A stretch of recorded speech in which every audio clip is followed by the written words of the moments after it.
Remember the 5th of November. You know, bonfire night, gunpowder, treason and plot. Yep, that pretty much sums up politics this week. On Tuesday, America votes. He's hoping the rocket's red glare signals a return to the White House. She's promising the Tories that she'll relight their fire. It could take a while to get it going. She wants a penny for the guy. Actually, that's 4 trillion pennies. That's the biggest tax rise for decades. Rachel Reeves raised tax by more than £40 billion in her budget this week, showering billions more spending on the NHS. The Chancellor joins us this morning to defend her decisions and tell us if there's more to come. Kemi Badenoch is the new leader of the opposition. The Shadow Culture Secretary will, hopefully, tell us what the new Conservative Party leader plans to do next. And with just 2 days to go until the American presidential election, we'll get an update from on the ground in key battleground state, Georgia. And we'll speak live to the former United States ambassador to the UK, Philip Reeker. Plus, with us throughout the show, former editor of the Financial Times, Lionel Barber, broadcaster and journalist Carolyn Quinn, and political editor of The Spectator, Katie Balls.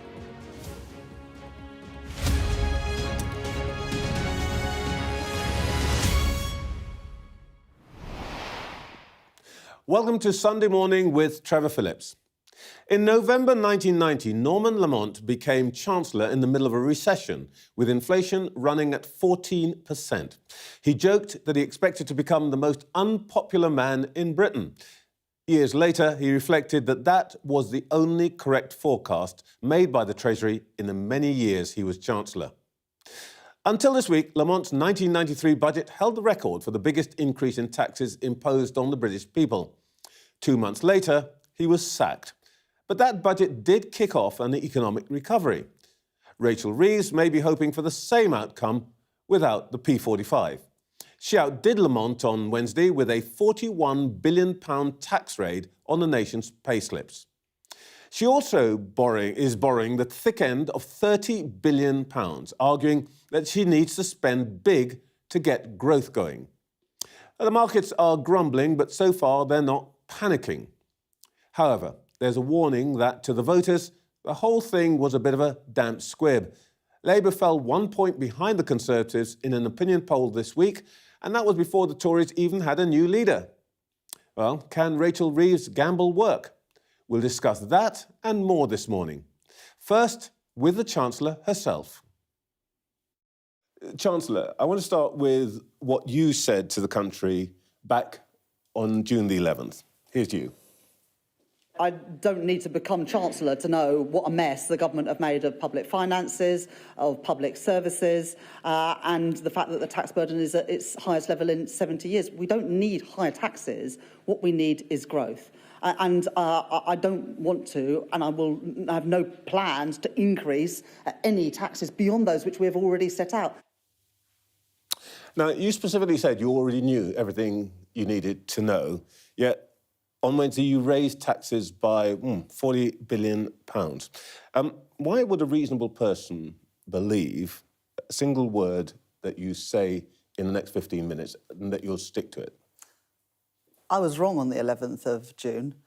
I didn't know everything, because when I arrived at the Treasury on the 5th of July, so just under a month after I said those words, I was taken into a room by the senior officials at the Treasury, and they set out the huge black hole in the public finances beyond which anybody knew about at the time of the general election, because the previous government hid it from the country, they hid it from Parliament, and indeed they hid it from the official independent forecast of the Office of Budget Responsibility. And so when I went into that budget last week, I had to put our public finances back on a firm trajectory, because we saw in the previous Parliament what happens when government loses control of the public finances. And the first commitment we made in our manifesto was to bring stability back to the economy, and that's what I did on Wednesday. OK, but before we go on to that, let's just deal, frankly, with the arithmetic here. You say that they told you there's this black hole. Yes. By your own account, the difference between that was something like 9-10 billion. You've added in pay settlements and so on, but you raised 40 billion. There is a huge difference between even the most extravagant interpretation of let me black break hole that down. and what you have demanded from particularly employers. Yeah, let me break that down. The inheritance that we faced on the 5th of July was a £22 billion black hole between the commitments the previous government had made and the revenue they had coming in.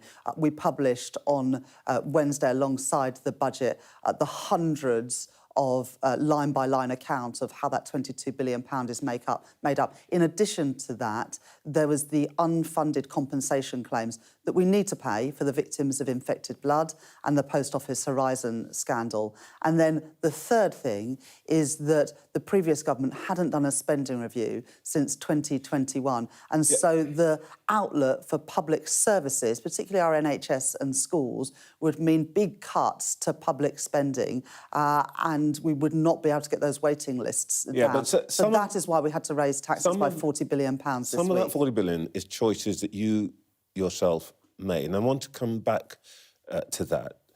But let me just start, ask you about the difference between before the election and after the election. For example, before the election, you voted for 2 separate cuts to national insurance rates. Now that you've seen those numbers, was that a mistake? Well, they were sold on a false premise, the premise being that the money was available. The money clearly wasn't available. That's what the £22 billion black hole was. Now, we could have But at the time, you gave them hell over it. You said you shouldn't do this. You still voted for it. No, I didn't. I supported those cuts to national insurance because they were costed and funded. But now what we find out after the election is that the numbers didn't add up because the government hadn't revealed to the Office of Budget Responsibility or Parliament the gap between the commitments they were making and the money they had coming in. So that those cuts to national insurance were on a false premise. Now, Trevor, So the fact that you changed your position from then to now was not your mistake, it was just that Tories lied. That's all that happened here. There was a massive cover-up, You didn't make a mistake. Trevor, there was a massive cover-up. The Office of Budget Responsibility set some of that out on Wednesday, and we have now published a line-by-line account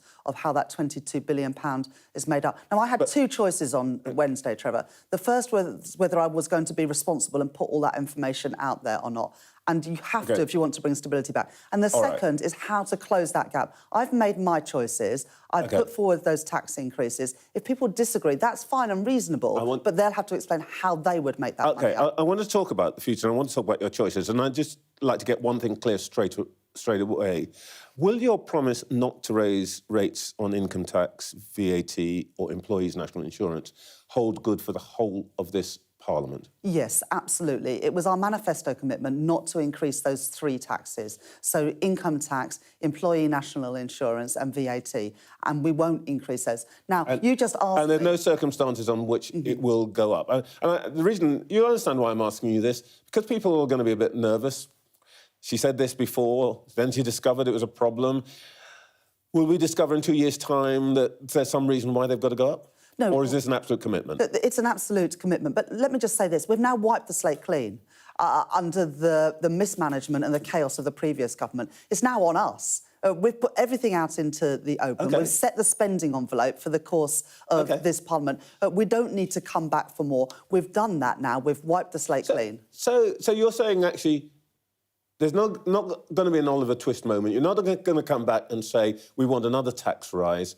Or if you did, that would be a huge failure for your government, wouldn't it? Yeah, look, I'm not going to be able to write 5 years' worth of budgets on this show today, but what we have I'm just done... saying, will there be more tax rises? No, you're right, Trevor. There is no need to come back with another budget like this. We never need to do that again. We've now, Trevor, set the spending envelope for the remainder of this Parliament. We don't need to increase taxes further. We need to do 2 things now. We need to reform our public services to make sure they work better, and we need to grow our economy. I'm going to come to that. Those are the 2 key things that I'm going to focus on now. Indeed, I want to come to both those things. But before we do that, I just want to ask you about this. You're covering the rise employers' national insurance rates for civil servants and for the NHS, but not for GPs. or for care homes, or for hospices. Are you going to cover the cost for those employees? Are you going to change your mind about that? Or are you going to, as some of the employers in hospices and care homes say, are you going to put end of care, life care at risk for thousands of people in those hospices and care homes? What the tax increases on Wednesday paid for, in part, was a £22.6 billion investment into the National Health Service. And the National Health Service will now make the allocations to GPs, for example. And so that will be done in the normal way, where Streeting, the Health Secretary, will do that later this year. But I'm confident that we've put our money... And care homes which are private? Well, those are matters for the NHS to make the allocation of money to, for example, hospices as well as GP surgeries. But there's enough money now in the NHS budget to fund those priorities. So absolutely, you're not making money, but you would expect the NHS to make up the gap for some of these employers, hospitals, care homes and so on? Well, care homes got in the budget on Wednesday a £600 million settlement. Local government got 3.2% increase, so above inflation, real terms increase in spending this week. So I'm confident that those services will carry on running properly. But the point of the tax increases was to fund more appointments in our NHS, more teachers in our schools and more houses being built. You've used two words there. One is growth and the other one is your choices. Now, let's talk about growth. You won't be delivering any, but let's have a look at what the OBR says, that actually growth is going to go up a bit for a couple of years and then it's going to settle, 1.5%. Actually, you've already failed. There isn't going to be the growth that you promised. Well, I'm not satisfied with those numbers. Those aren't the summit of my ambition, but we're less than 4 months into the OBR wrong? Government. No, the OBR aren't wrong. They have factored in the things that we have already announced. But, of course, we've got more to do on growing our economy. That's why we've already published a green paper on our modern industrial strategy. It's why we are reviewing the planning system to get Britain building again. It's why in my first week I announced a review of the pension system to unlock long-term patient capital for businesses. I'm determined to grow the economy. Are you disappointed by those figures? I'm not satisfied with those numbers. I want economic growth to be stronger and faster, and I want it to be felt by people all around the country. Just a couple of weeks ago, Trevor, we hosted, let me just make this point. A couple of weeks ago, we hosted our International Investment Summit, and businesses announced £63.5 billion of investment into the UK. After the budget, another company, Prologis, announced £500 million of investment into a biomedical science park. I want growth to be faster. I think we can grow our economy faster than those numbers, and that's my job now to get those growth numbers up. The problem is that this isn't going to be felt by people, is it? The crucial point is that over time, you want living standards to rise. But your own figures show that household incomes are just going to rise by 0.5% over the period. Per capita GDP, 1.1%. It is pretty feeble. Well, those are real terms increases. And you'll know, Trevor, that in the last Parliament, GDP per capita was on a downward trajectory and real household disposable income was stagnant. It was the last Parliament was the worst Parliament on record. Yeah, we keep going back to the... You keep going back to the awful Tories. Yeah, what you're offering is not much. Increase. Well, 0.5% average per year, real growth in real household disposable incomes. Do I want to do more? Of course I do. That's why now that this budget is out of the way, we have now wiped the slate clean. The focus has got to be on reforming our public services to deliver better value for money and growing our economy to improve living standards. Are you seriously going to say that 0.5% over this period is going to feel like a difference to the average... 0.5% per year is going to feel like a difference to the average household? Come on. Yes, because in the last Parliament, living standards were stagnant. But do I want living standards to rise faster than that? Of course I do. I absolutely do, which is why we're putting focus now on getting Britain building, unlocking that long-term patient capital for start-up businesses, working in partnership with business to unlock the huge opportunities. My ambition for Britain has never burned brighter. We now need to deliver against the opportunity that we have. The phrase that kept recurring in your budget speech was tough choices. Let's examine that. You made, you say, a tough choice by raising £25 billion in tax from employers through the national insurance increase. But in fact, you've left it to businesses to decide whether they pay that by cutting jobs, cutting wages, or cutting investment. You didn't make the choice at all. You've outsourced it to employers. You made the easy choice, not the tough one.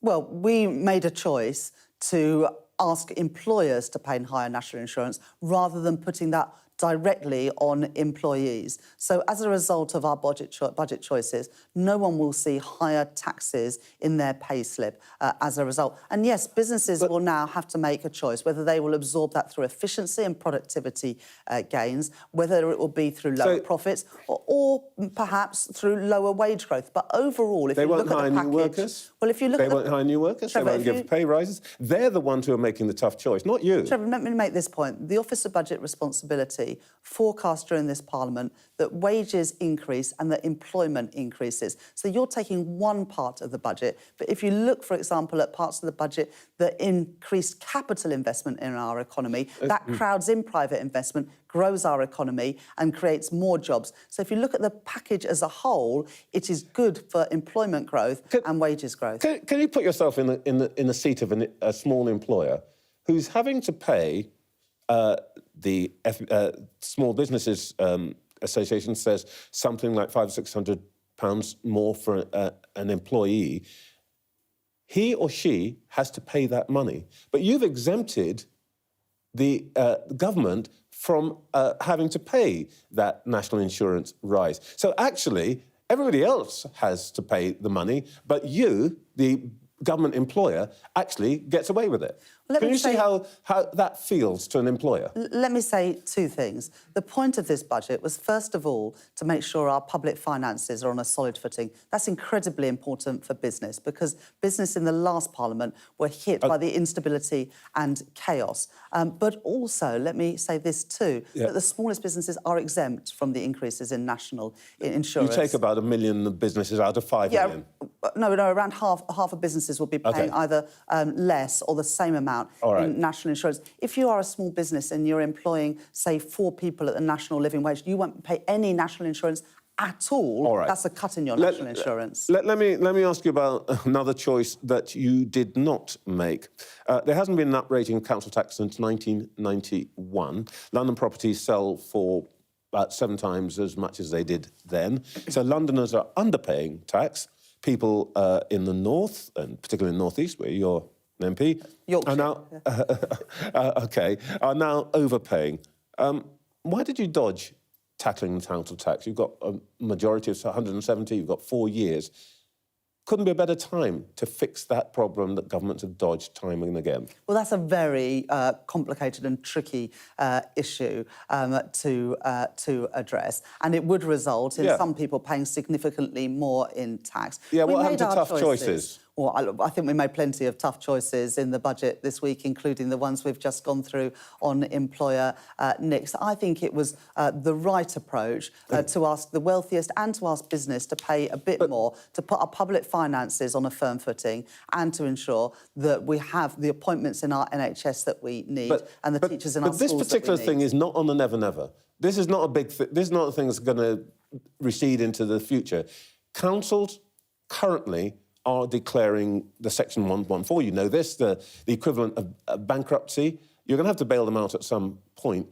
Why have you dodged this particular choice, which you actually, amongst other politicians, have been saying for years we've got to tackle? Well, for local authorities, we've done a couple of key things. First of all, 3.2% increase, real terms increase in their budgets. But also, for the first time, councils will be able to keep their right to buy receipts to invest in new social housing, which is a huge benefit to local authorities. But this is small and indeed people... Well, no, Trevor, I wouldn't accept that. It will contribute towards the 1.5 million homes that we want to build during the course of this Parliament by giving local authorities the chance to keep those receipts, invest in new social housing. All right. There's one last thing on the horizon which will present you, I think, with a choice. If Mr Trump becomes president again and delivers on his promise of 20% tariffs on all imported goods, first of all, have you actually asked the Treasury to model that prospect? And if he does, what will you do? Well, it's up to the American people to decide who they want to vote for in their elections. What will you do? Next week. We are an open trading economy. The US is our single biggest trading partner, more than £300 billion of trade between our countries. That's beneficial for the UK, but it's also beneficial for the United States. And so we will work with whoever becomes president and make the case for that free and open trade that we believe in. So you wouldn't, there wouldn't be a response. You haven't modelled it. And what you're telling me is actually you wouldn't respond with anything, any kind of protection? Well, of course, we look at all eventualities of what might happen in the election this week, but we will make the case for free trade, for open trade. I think it's beneficial not just to the UK, but to America too. And the bonds between our country are as strong as they have ever been. Chancellor, thank you very much for your time this morning. Thank you. Let's see what our panel made of all that. We're joined all morning by the former editor of the Financial Times, Lionel Barber, broadcasting journalist Carolyn Quinn, and political editor of The Spectator, Katie Balls. Katie, I was quite discombobulated there. A politician who comes in and says, I was wrong. Yeah, we don't hear it very much, mea culpa so much. I mean, I think ultimately Rachel Reeves saying she was wrong in what she said in the general election, when she said, oh, she's done all her sums, no ifs, no buts. They didn't need any extra money outside of that, and suggesting, therefore, no general tax rises. Of course, there are some tax rises in that triple tax lock, which were very much ring-fenced in the manifesto, but there was a wider message of no need for tax rises. So hearing she was wrong, I think, is not what you always hear from politicians, but also you can understand why she does need to say that, because it's a pretty black and white issue, what she said, and then what she did with £40 billion of tax rises. And of course, in that interview, while she was saying, I was wrong, she was also trying to keep pinning the blame on the Tories. So it still fitted with the message, which is, yes, I had to do some nasty things I didn't really want to do, but please look to the government that came before rather than the new government on who to blame. I think the jury is out this weekend as to where voters are looking in terms of how that budget is landing and whether Labour is out of the woods just yet. Interesting, the £22 billion black hole figure. She's still saying that we had to adjust our figures to meet that unexpected finding. And yet the OBR, when they did their estimates, said actually it was probably about 9.5 billion. So, you know, we're trading different numbers here. Well, there's an issue now that I think will arise about, OK, there's a black hole, but how much of this was the Conservatives pre-election and how much of this was her decision to give a pay settlement of 9% and all that stuff? What do you think? Well, can they get away with this line for much longer? Well, I'm getting a little bit bored with we inherited a complete mess. We didn't know the numbers. We're flying blind. I mean, they've seen it now. They need to really move on. And of course, as Carolyn's suggesting, this huge black hole is partly due to the fact that they want to spend a lot of money. And they are spending a lot of money on the NHS. That is their political choice. This was a grand spending budget. Mervyn King came in last week and he said, keep it simple, keep it honest. Do you think she followed his advice? Well, he said, why not just be honest about national insurance and reverse the cut that the Conservatives put in under Jeremy Hunt? And because they had bound themselves not to raise VAT, national insurance or income tax during the election, that's not something that could be done. But he said, didn't he, hold your hands up, say, look, we made a mistake. She was willing to say, we made a mistake this morning, so why not? Wouldn't the voters accept that? Except she blames a mistake on the evil, devious, wily Tories. What do you think, Lionel, the markets are going to be doing tomorrow? I mean, look, the tax burden is still going up in this country. In fact, I think we are certain that it is the highest tax burden as a percentage of GDP since the war, and that some people think the highest tax burden ever at 38.2, I think it is. What do you think markets are going to be thinking tomorrow? Well, let's be clear. There wasn't a trust moment last week. Borrowing costs did tick up. There was some concern that there was just, it's such a a big spending budget. It wasn't so bad in some places on taxes as some people had worried about. But I think Rachel Reeves will be glad that there's an American presidential election coming up this week, which has somewhat distracted financial markets. But there is one slightly difficult, I think, political element emerging, which is this issue of the employer's national insurance going up for pretty much everybody, but not the government, but falling on GPs, hospices, dentists. Do you think this could be awkward? I think it could be very awkward for Rachel Reeves. And because we are drawing these comparisons to the Liz Truss mini budget, and as Lionel says, this is nothing like it in terms of the market response. You're almost saying, well, it's nowhere near as bad as that, but that isn't really what we should be comparing it with. And I think that there are lots of ways that this budget is perhaps not unravelling in the sense of Rachel Reeves may have to go back on measures, but I think the consequences are going to be felt for some time, and we still don't know the true impact of this budget. And when it comes to the warnings about care homes, GP practices, potential closures, when it comes to some small firms thinking about letting go of some workers because they can't deal with these extra costs, and then you also have the farmer revolt on what is being dubbed by the Tories as the family farm tax. Yes, the Jeremy Clarkson revolution. Exactly. And that's something to be watched. Yeah, and you may have some Labour politicians saying, well, Jeremy Clarkson was never really a Labour voter anyway. It misses the point. I think that all those areas could get quite tricky for Rachel Reeves and could actually be a drip, particularly when you look at the fact that a lot of money has been borrowed, a decent amount of money has been spent, and yet the growth forecasts are not looking very promising. And I think you're looking Well, at... indeed, let's have a look at that. And the thing that struck me was she looked at this growth forecast and she sort of said, I'm not satisfied with it, but we're going to do something to change it. What? Well, it's Bidenomics comes to Britain. I mean, this is the state is playing a much bigger role.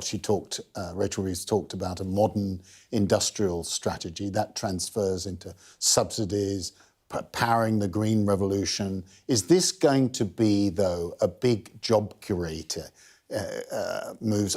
Is it going to tackle the dearth of productivity? We have a productivity crisis in this country. Is it going to tackle the fact that we relied previously, looking back 15, 20 years, for higher growth through immigration? That was very important. We've also severed our ties with Europe in the single market. This is why it's such a steep challenge for the Chancellor. And frankly, this budget did not address that.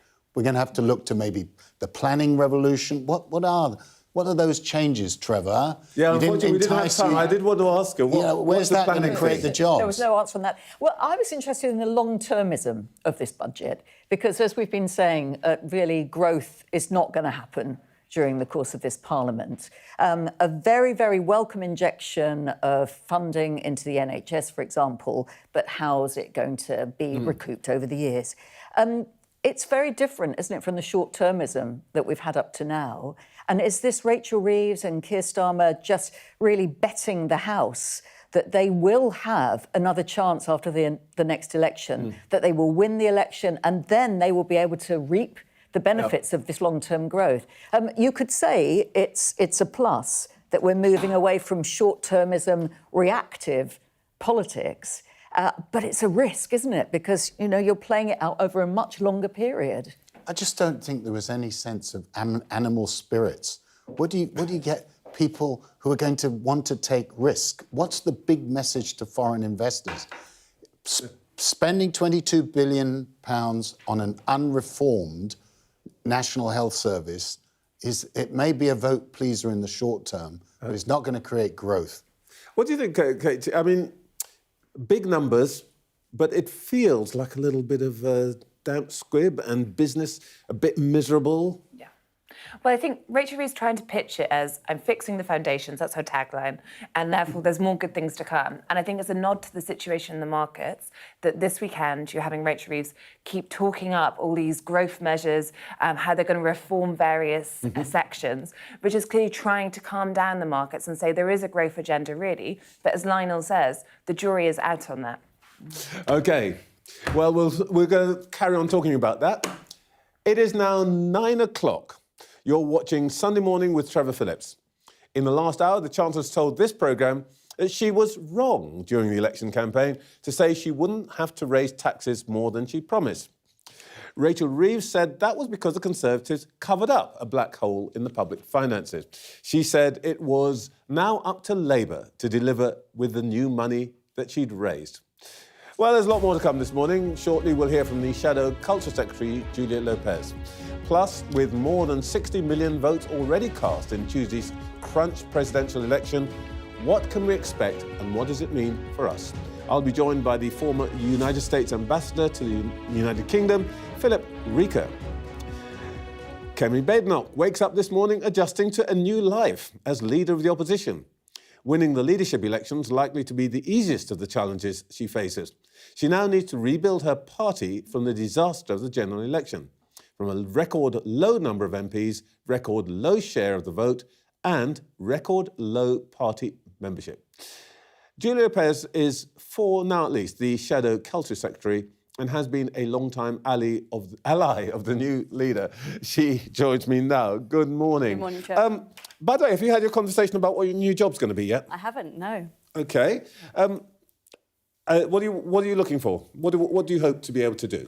My main priority is to be part of the team that rebuilds the Conservative Party. Kemi wants to lead a renewal of the whole movement from top to bottom.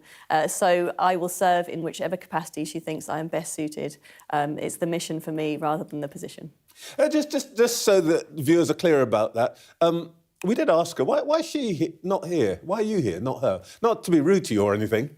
I believe she's doing Laura Koonsberg, but I don't want that to be seen as a slight to you, Trevor. You know that she respects you very highly. Oh, she prefers the state broadcaster to the independent media, does she? Is that a new Conservative position? No. OK. I just asked you that as Shadow Culture Secretary. You should know about this. Now, look, she said yesterday that the Tories have to start telling the truth. What is her truth about why you took such a hammering at the last election? I think we lost our way in terms of our principles. I think people saw us as a group of people who are managing the country rather than setting out a vision for where we wanted to take it. I think that we had got tired from our time in government, and I think that we need to go back to first principles about what conservatism is about and how we apply that to the challenges of the 21st century. Well, that's a very interesting piece of diagnosis, because she was very fulsome in her praise for Rishi Sunak, who actually would probably be regarded as the arch-technocrat, the arch-manager. If she can't tell the truth about his failings and say openly, problem was Rishi might have been a good manager but not a leader, how can we expect her to tell the truth about anything else? I think Rishi took on the leadership of the party at a very, very difficult time. There'd been a leadership contest and then a very short prime ministership. And I think everybody was grateful for him taking on the role, but it was very difficult for him to be able to reset the party after all that had gone before. He had a short window before the general election, and it was a difficult challenge. Short window. He was leader for, what, 2 years? Yes, but I mean, Rishi was a very competent Chancellor, and in terms of the Prime Ministership, he took on a difficult economic situation, which he stabilised, and now we are in a situation where Labour inherited back to target inflation, the fastest growing economy in the G7. So Rishi achieved a lot, but it was a big ask of him as well. Look, by recent standards, he was Conservative Party leader for a very long time. Remember, 49 days, Truss, etc. Why can't she just say, grateful to you, Rishi, but you failed? Wouldn't that be the start of the truth-telling?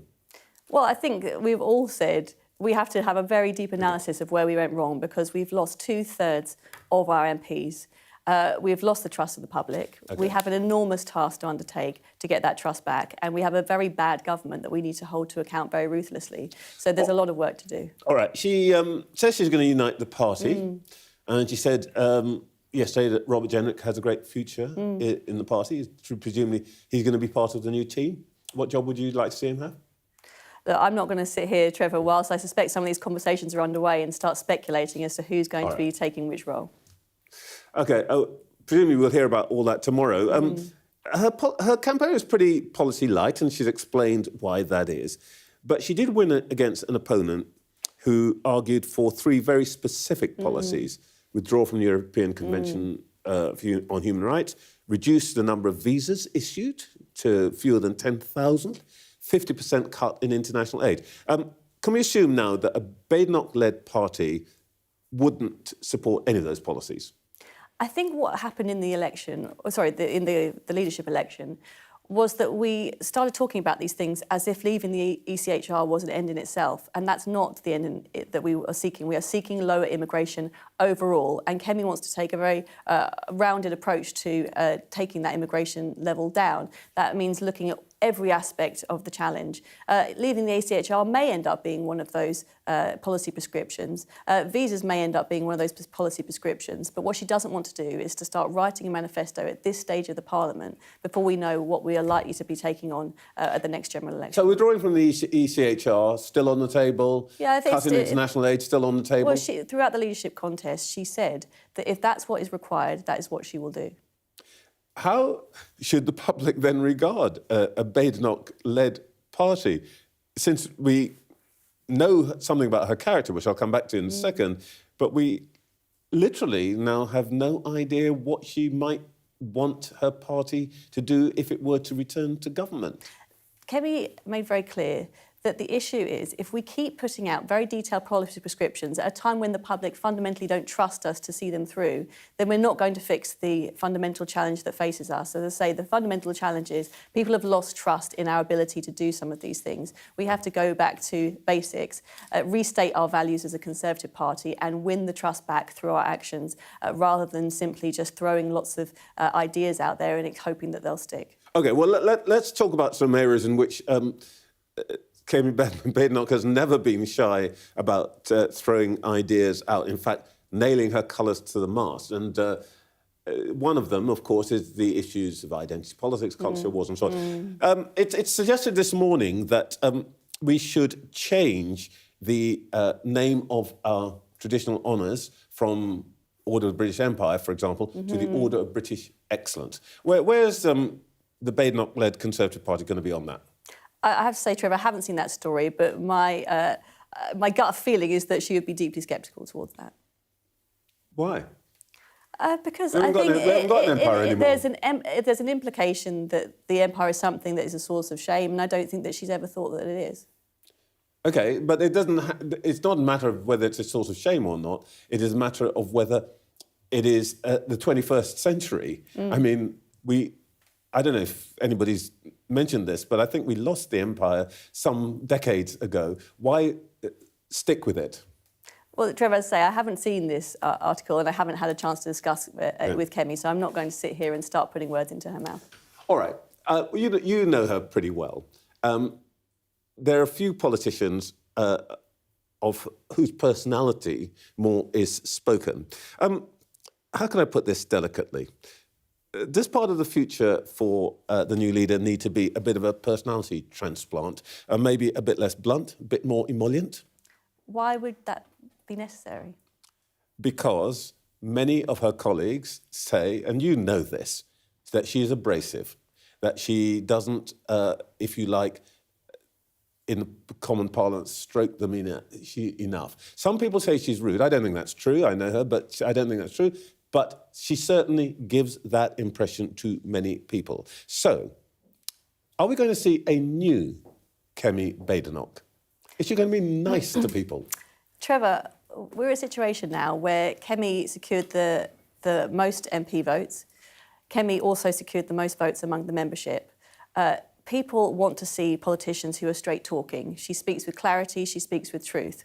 Now, she's already had a discussion in a different media outlet about how she might start to change some of the ways in which she deals with people if that's necessary. But I don't know that it's necessary right now.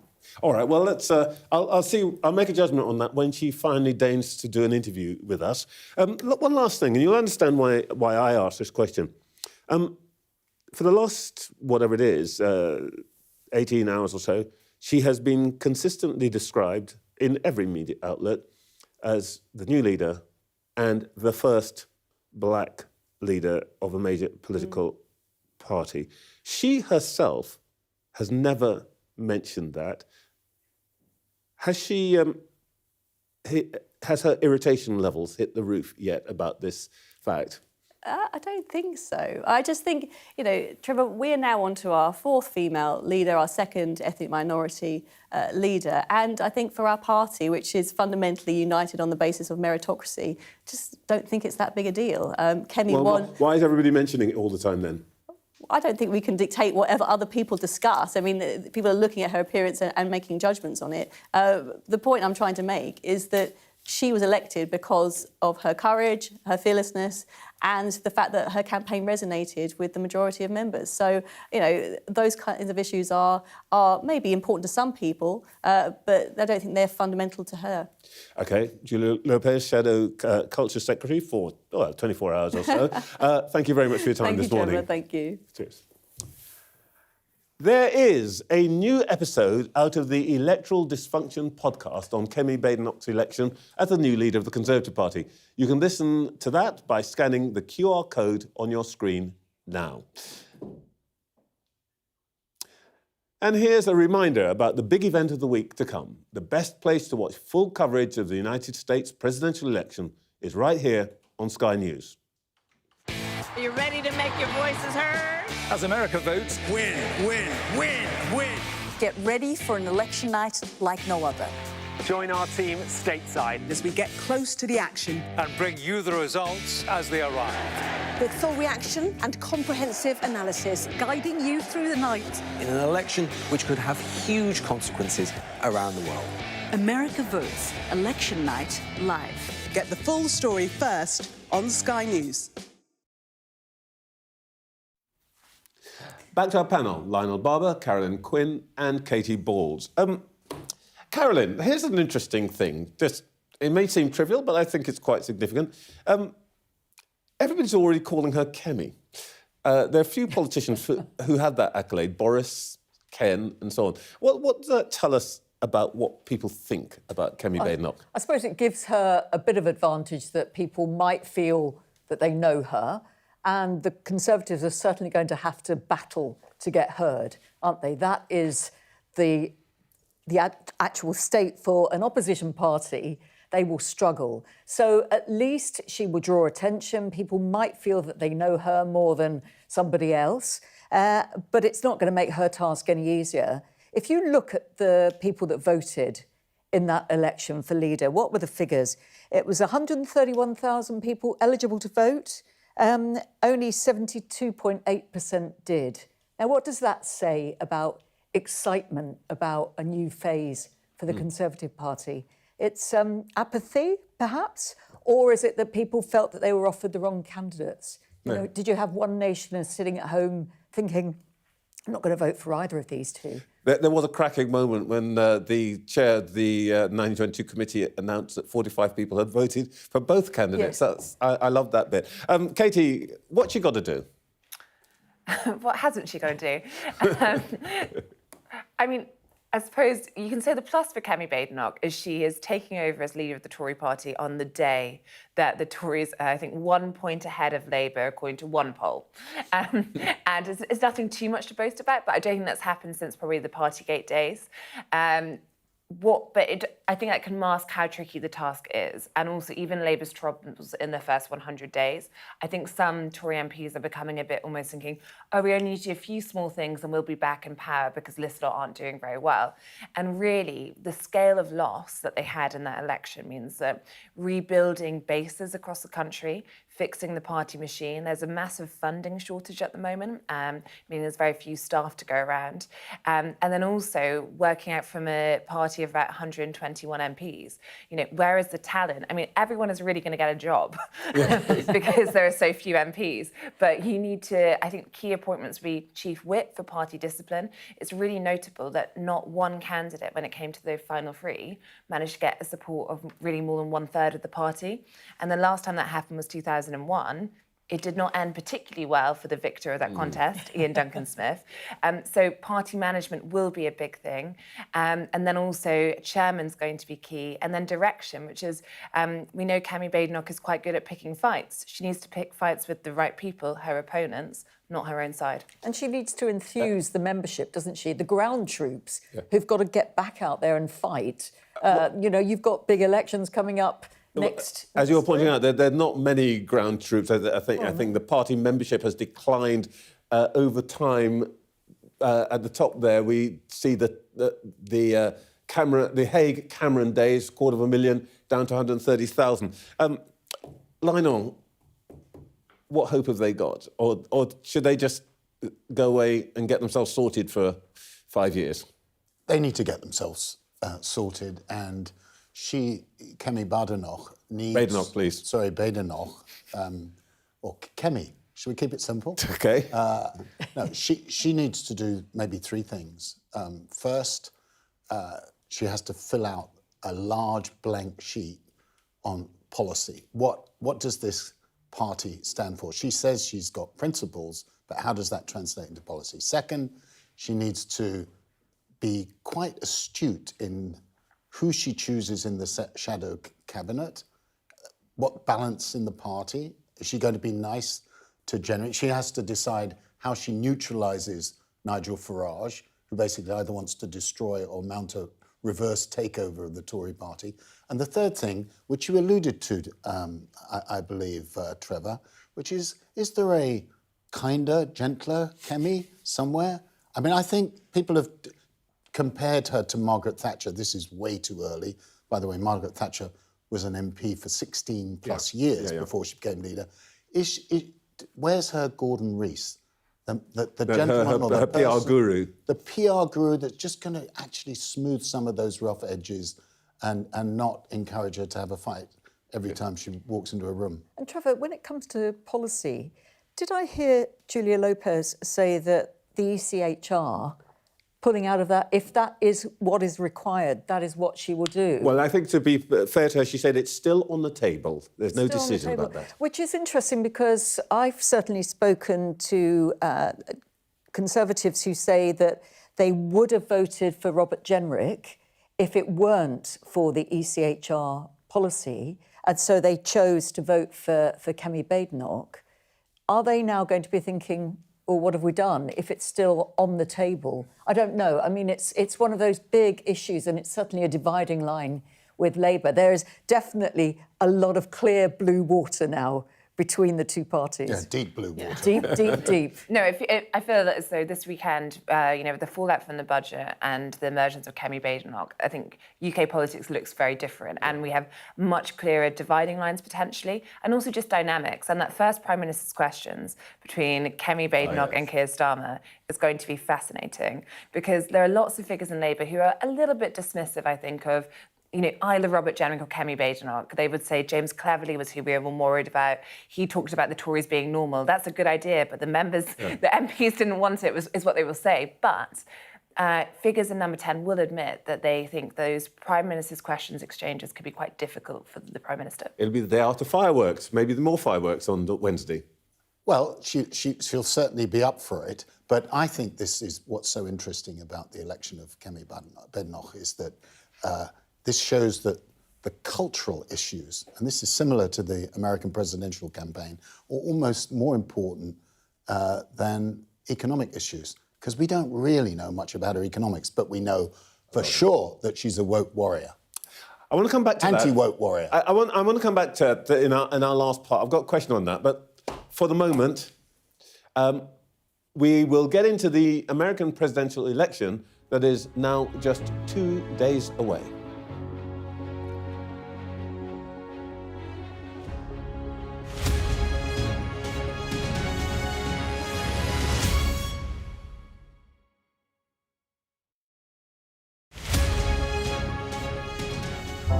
Big stories don't always come from big cities.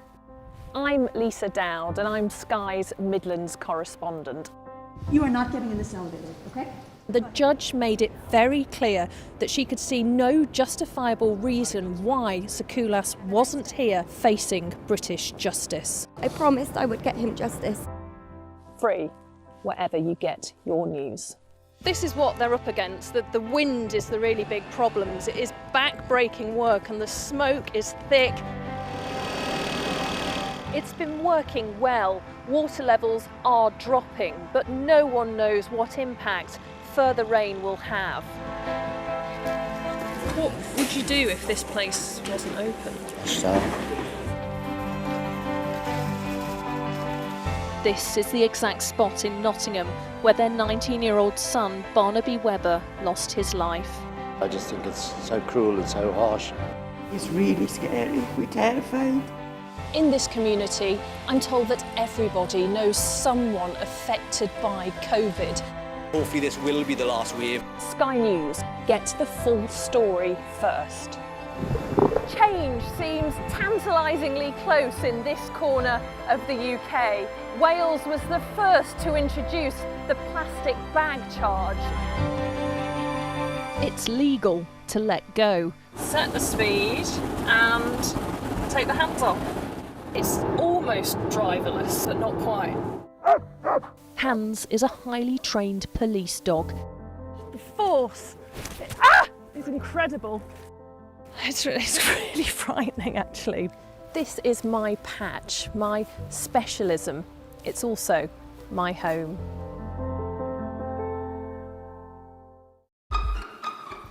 We've got your Sunday mornings covered.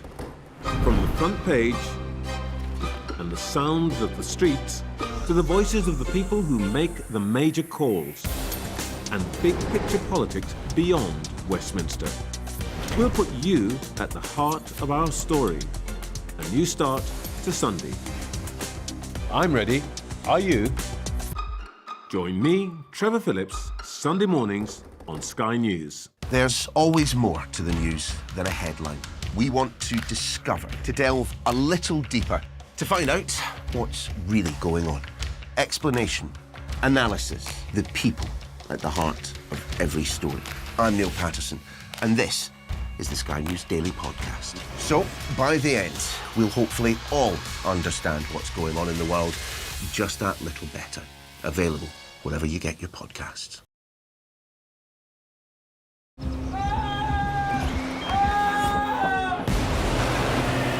most significant day of this conflict. They keep telling us that they want aid. And this is what's left of it. Tanks, heavy vehicle. Why only in America? People want their country to work. Just want a job in a normal life. Why are these homes empty? I want you to be honest with people. That has happened within minutes. Sky News, the full story first. Free wherever you get your news. I say, bring it on. With America divided and tensions running high, get ready for an election like no other. Join our teams as we follow the campaign trail as America decides. We will win, win, win. Get closer to the action this US election with full reaction and analysis. Sky News, the full story first. There are 50 states in America, but let's face it, only a few of them really matter to Kamala Harris and Donald Trump this week. Until this clock hits zero, they'll zigzag across the key swing states on the hunt for every last vote. If you believe the polls, this will be the closest presidential election since 1888, and you won't want to miss a moment. So all week, our teams in the United States will have full coverage across Sky News. Yesterday, I caught up with our correspondent Cordelia Lynch, who was at a Harris rally in the pivotal state of Georgia. It feels incredibly tight and very dynamic, Trevor, also deeply unpredictable. The polls suggest that this is a very narrow race, with Trump having a very small advantage over Kamala Harris. Just behind me, you can see here the trickle of people coming into Kamala Harris's rally. It is very telling that in these closing stages in the race, she has chosen Georgia to come to address voters here. We've seen record turnout in the state in the early voting numbers. Another important thing from those figures is that it's suggesting there's a lot of female voters. Now, they're who Kamala Harris is desperately trying to court. She has made reproductive rights a key central part of her messaging. And the hope in this state, where abortion access is very restricted, is that people are going to turn their backs on Donald Trump and also come out for her, and that will translate into a win. Now, 4 years ago, it was a dramatic shift here. Joe Biden winning by 11,700 votes in the state. It had been ruby red Republican for nearly 30 years. Her hope here is that she will be able to replicate his success, but it's going to be difficult. We were in the suburbs yesterday, and that is where she needs to make her gains. We spoke to a lot of men that were quite reticent about her. I think there is a sense that they don't see authenticity in her. A lot of African-American men that I spoke to as well, who say they feel like their vote is being taken for granted. Barack Obama was out stumping for Kamala, and he told black voters to get in line. I heard a lot of people taking offense to that yesterday. But we know historically, women voters and black female voters in the state have got behind the Democrats. They just need enough to eclipse those Trump doubters. I think it's really difficult to know exactly where this is going, but they are both fighting so hard for the margins. Let me just show you around here. This is kind of your typical rally scene. People coming in slowly but surely. She wants to try and use this state as a key kind of platform and symbolism of her campaign. If she can win a place like Georgia, it is looking very good for her overall, but there are no guarantees. It is really striking, A, how close it is, and B, how much the demographics count. But of course, we remember Georgia because it's the place where we understand Mr. Trump rang up and said, could you find me that 11,000 votes? People say that what we're going to get on Tuesday or Wednesday is not a result, but the start of a process. What do you think is going to happen here if it's close? Yeah, Trevor, it's been deeply contentious, obviously, 4 years ago. There is every chance that that happens again. You hear from election officials that they are hopeful that they'll get one of the earlier results in the country out of Georgia. But as you say, when Donald Trump leant on the Secretary of State at the time and said, we've got to find these votes because it was such a tight race, that has created huge lawsuits, which are, by the way, ongoing. So no certainty here, but an absolutely critical race. Cordelia Lynch there. Well, what can we expect this week? What might it mean for us? So let's talk to Philip Reeker, who has served as President Biden's ambassador to the United Kingdom between 2021 and 2022. And before that, you were a diplomat under the Trump administration as well, so you've seen from both sides. We heard from Cordy there that it feels close. What do you think the factors that will turn it one way or the other? Well, Trevor, first, it's great to be back in London. It was a great honor to have Secretary Blinken send me here for the year in between ambassadors as a career ambassador to spend time with our closest ally, arguably, and to see the factors here. Look, it's an incredibly tight race. Nobody can predict for sure. We've seen through polling that economic issues top the agenda, probably for everybody. But on that, there tends to be a lean towards former President Trump, although others see concern there over threats about tariffs and other issues. Inflation has really driven things. Immigration has been brought to the fore, much of it through wild rhetoric, sort of fear, anger. We've seen that kind of populist thing before in our history over immigration. On the other hand, concerns about democracy and reproductive rights are areas where Vice President Harris has shown much stronger support in the polling. So as the voters go to the polls in 2 days, and mind you, 3/4 of them have already voted through different processes. I dropped my ballot in a box in Washington, D.C., one of the 51 elections that will actually take place, remembering that this is not a single election. It's 51 different elections across the 50 states and the District of Columbia for those all-important electoral votes. You have the opportunity now to tell us who you voted for. Have you? No, okay. I like to keep that private. Okay, that's fair enough. Well, one thing that's interesting and I think unfamiliar to British voters is the importance and salience of some of the identity questions, who the voters are, questions of race, of sex, and so on. Is that playing a big role now?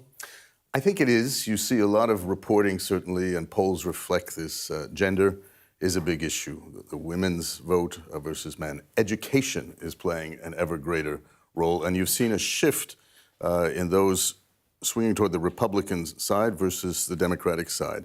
Now the university educated, the more educated are swinging to Democratic votes. The Wall Street vote, again, speaking generally, is going blue, as we say, towards the Democrats. That's a shift, generational shift, and that reflects, of course, what Donald Trump is picking up blue-collar votes. Picking up the blue-collar vote, the less educated.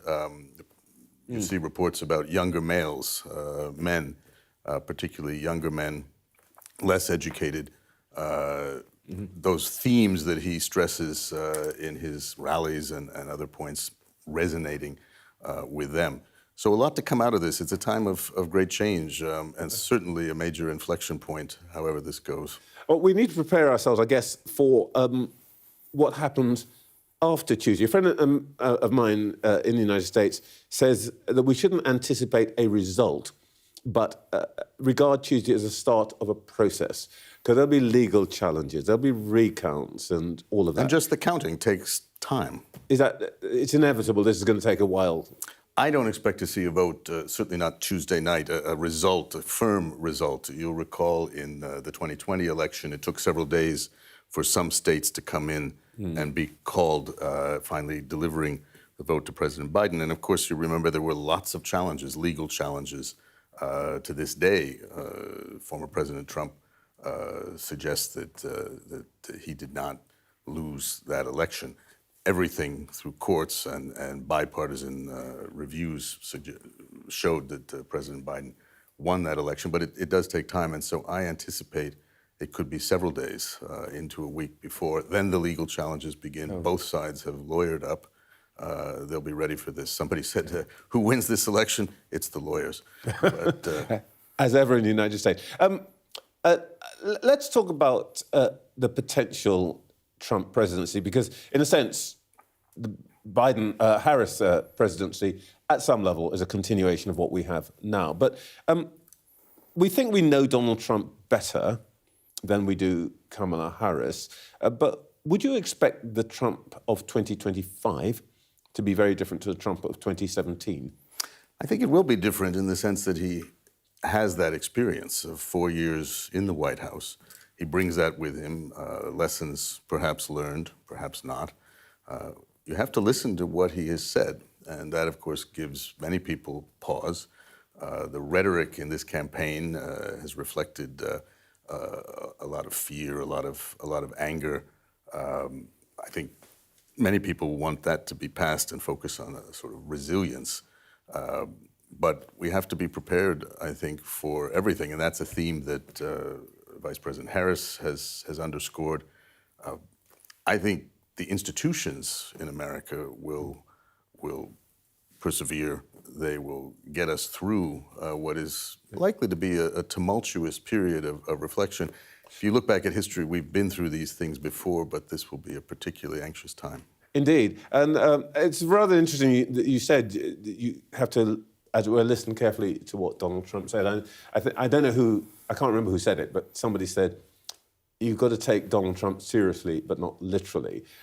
One of the things that we hear from him is that there will be, if he gets his way, 20% tariffs on all imported goods. Should we take that literally? And if we do, what follows? He certainly has talked about tariffs. He calls it a beautiful word, tariffs. So I think that's something people have to expect. Economists express great concern about that. Wall Street and analysts have suggested that could have exactly the opposite effect in terms of inflation, which has now come down, has been controlled by the careful steps taken over the last couple of years to combat the post-pandemic inflation that has been such a challenge for many Americans and, frankly, around the world. So tariffs, there'll be a lot of rhetoric on a lot of topics. I think the important thing is to head down straight through and work on this. Diplomats will have their roles cut out for them. I guess we won't be protected by the special relationship, will we? Well, that relationship endures, and I think it'll be under a potential Trump presidency, second term, transactional. He's a very transactional president, a transactional person, and that's what he'll be looking for. But our relationship in terms of defense, intelligence sharing, in terms of what our two nations really share historically, culturally, it'll be very positive, and that I am quite confident will endure. Ambassador, thank you for your time this morning. Trevor, pleasure. Well, we will have live coverage of the United States election right here on Sky News. That's on Tuesday, the 5th of November. And we'll find out what our panel's thinking about the American election is in just a few minutes.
I say, bring it on. With America divided and tensions running high, get ready for an election like no other.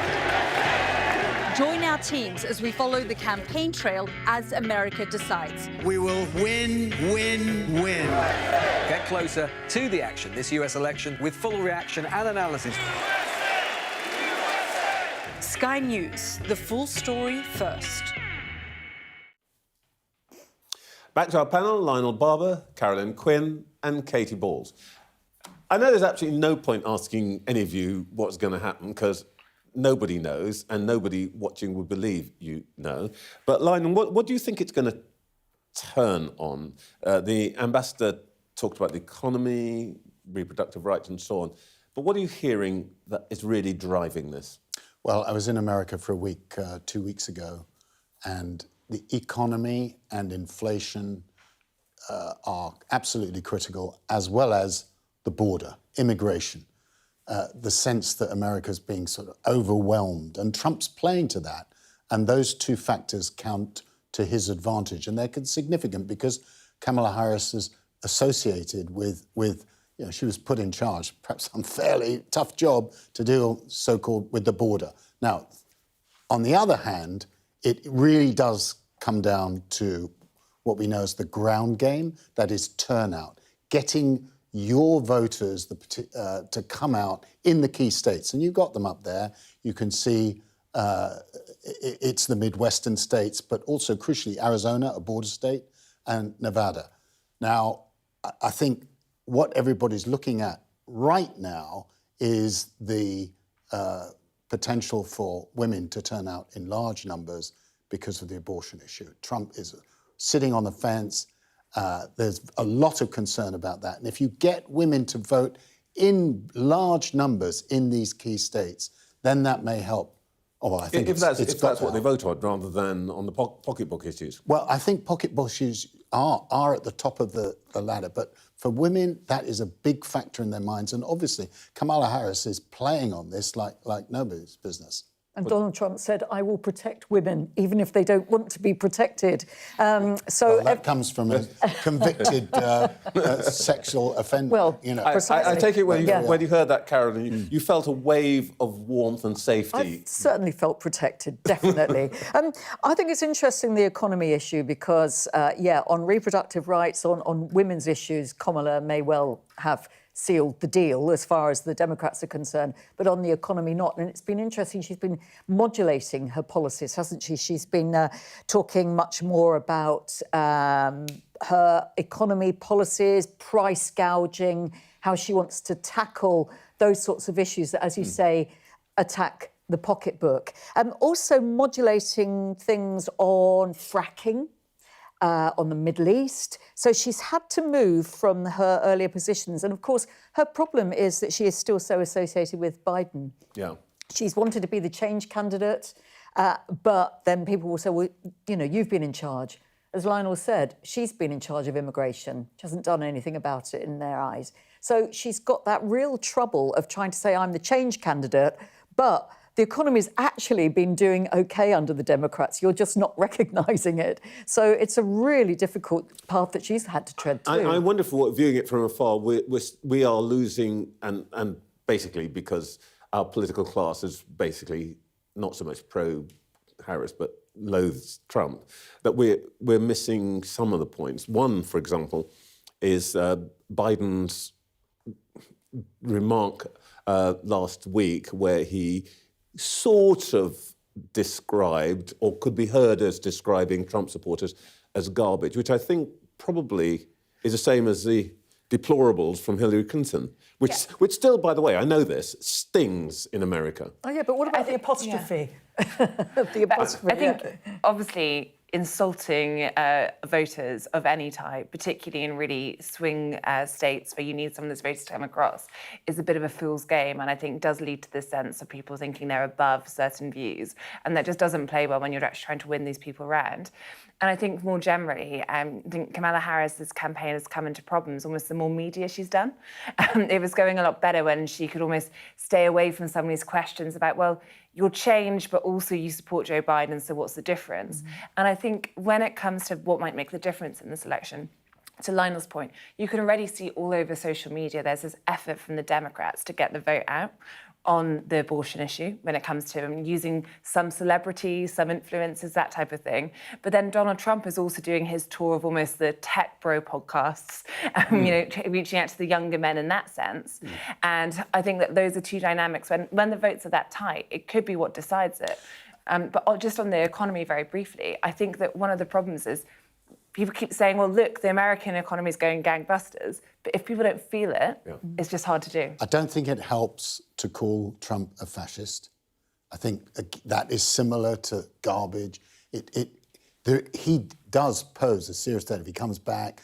Revenge against what he calls the deep state, targeting the former head of the armed forces, this kind of thing. But he's not a fascist. And America has institutions, very important institutions, which, by the way, I know we are talking about the presidential race, but it really matters about Congress. It really matters if it's a clean sweep for the Republicans, because they got the Supreme Court as well. But if the Senate stays Democrat or the House turns, that will be a constraint on Trump. Plus, one other thing, here we are, the stock market. That's what he really cares about. Indeed. And if the stock market goes down, Trump will be contained. Let's talk a bit more about that.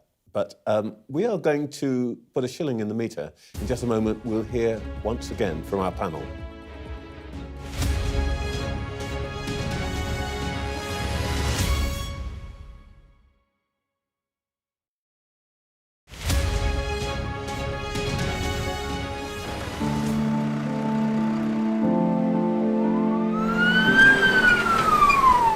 That has happened within minutes, and now it's coming from both sides.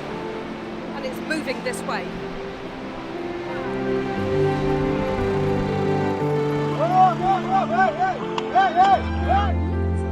Only about half a mile from the Turkish coast, and it's evident that the boat is seriously overcrowded. This is one of the most severe viruses in the world. I'm Alex Crawford, and I'm Sky's special correspondent based in Istanbul. This is going to be the biggest party Tripoli has ever seen. That's it. It got us then. There's a lot of action going on, a lot of hits coming in still. We aim to be the best and the most trusted place in news. Clearly not had very much to eat at all, a lot of them extremely thin and very frail. Look at her arms, I can put my entire hand round. This is the cocktail of drugs which the doctors at this hospital have been giving their coronavirus patients. Made for people who want clarity in an uncertain world. Mother Nature can be vicious, absolutely savage. The world's largest falls now down to a trickle in places. I can't imagine how much plastic is lying at the bottom of this huge lake. Oh! Close and personal with a rhino. This is what makes the job so fantastic. Our app gives you the very best of Sky News wherever you are. Breaking news, videos and analysis. Evidence of the crisis. Podcasts watching us live. I'm live in Jerusalem. Wherever you get your podcast. All in one place and all at just the touch of a screen. The Sky News app. Get the full story first.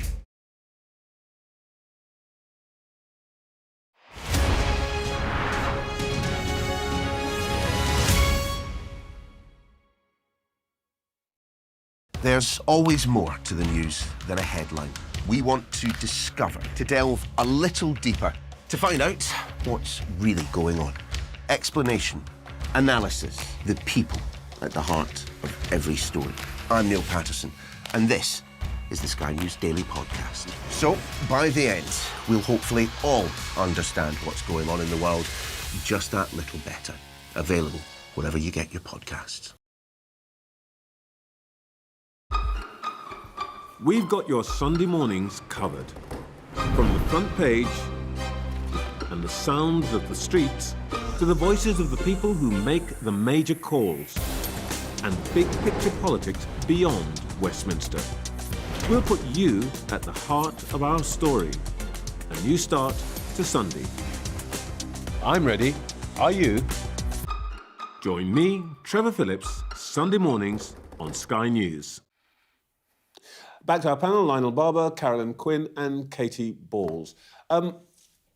We are still, Katie, in the place where the budget is what's matter. We don't quite know what its impacts are going to be, But what we do know, let's have a look at the voting intention since the election, is that Labour, to be honest, is not doing what it should be doing, really.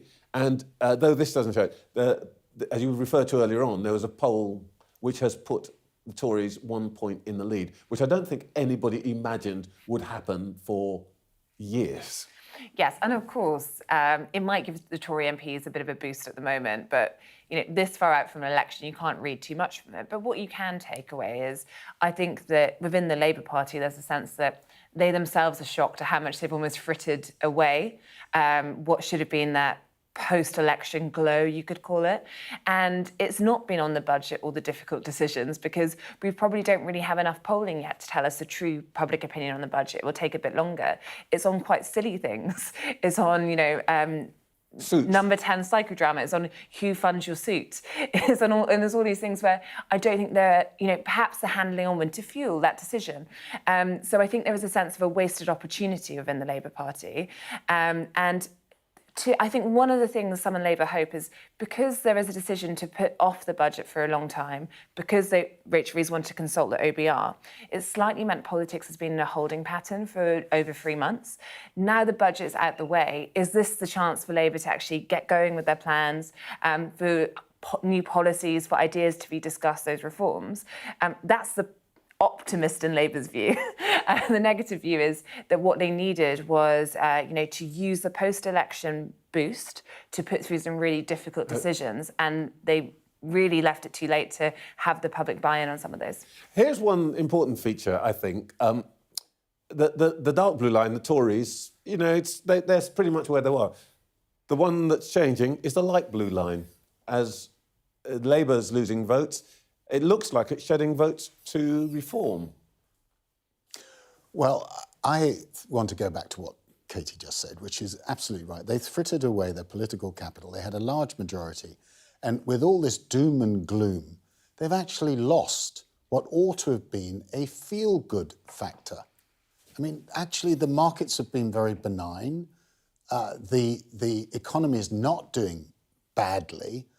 And there was an opportunity also to put in place early, not some changes, concrete changes in the NHS, not saying it's up for review, parking things. What about council tax? They've had a lot of time in opposition, but I think overwhelmingly this doom and gloom, we inherited a mess message, has overwhelmed everything. And the slogan then becomes, well, what have you got? Well, we're dressed to kill. And Wes Streeting was saying that there would be reform before cash. Now we've got cash before reform of the NHS. And as you say, Lionel, the 10-year plan isn't due until, next spring, summer, sometime. In the meantime, social care seems to have been inexplicably mixed up among the losers in this budget. I would really like to have seen a bit more on social care. I know Rachel Reeves said she put 600 million into social care, but as we've discussed, care homes being hit by the employer's national insurance, and we've still got no sign of whether there will be these cross-party talks to try and solve this issue once and for all. Labour's dropped the cap. I was going to say, it was striking that I think within 3 weeks of being elected, they decided to drop the policy that capped social care. That was going to come in next year. I think £86,000. It was going to come in next year. They just scrapped it. So you think, well, does that mean that there's a big plan in the offing? But it's got to be cross-party.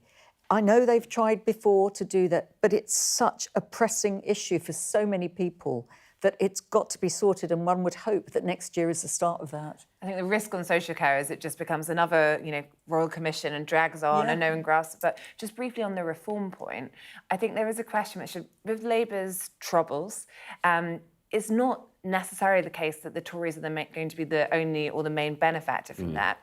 And we have seen a lot of votes going to the Reform Party. And I think the view of the Reform Party and Nigel Farage is that what tends to be the case with Nigel Farage parties is they begin by taking votes from the Tories, and then if they are successful in the long run, they take votes from Labour. And I think that's why next year's local elections are a huge test both for Kemi Badenoch, the new Tory leader, and Keir Starmer, because that is the moment, if Nigel Farage's plans to professionalise work, that you'll start to see Reform getting more councillors. And I think at that point we decide whether they are a serious electoral force for the future. Well, he's definitely said that's where he's targeting next. Going to build a platform. You were both all saying earlier on that some of the divisions are becoming clearer, clear, deep blue waters. One element of this struck me very forcibly over the last few days. Rachel Reeves, within pretty much the first paragraph of her budget speech, reminded us that she was the first female Chancellor. Important, good and so on. Kemi Badenoch, despite being invited to remark on her being the first black woman leader of a major party and so on, has made no reference to it. Virtually everybody else in the country has mentioned it. The one person who won't speak about it is Kemi Badenoch. And I wonder if that's telling us something about the sort of different cultures of the two big political parties now. It does, but I think it's also very smart of Kemi Badenoch not to mention it, because it's kind of obvious, and she can park it in the back pocket and then establish herself as a leader in her own right. I mean, I worked for a woman chief executive at the Financial Times, who was chief executive of Pearson, Marjorie Scardino. She had a damehood. She refused, she hated it when people talked about her as the most important CEO in the FTSE 100. And I have sympathy for that. So I think I'm slightly surprised that Rachel Reeves is still going on about it. She'd want more focus on her energy, the fact that she's changed, that she looks modern. OK, time is ticking away, as we can see in the clock behind me. That is it for this week's show. Within exactly pretty much 2 days, the polls open in America. I'll be back next Sunday with a new president. It's been my pleasure to be with you this Sunday. Morning.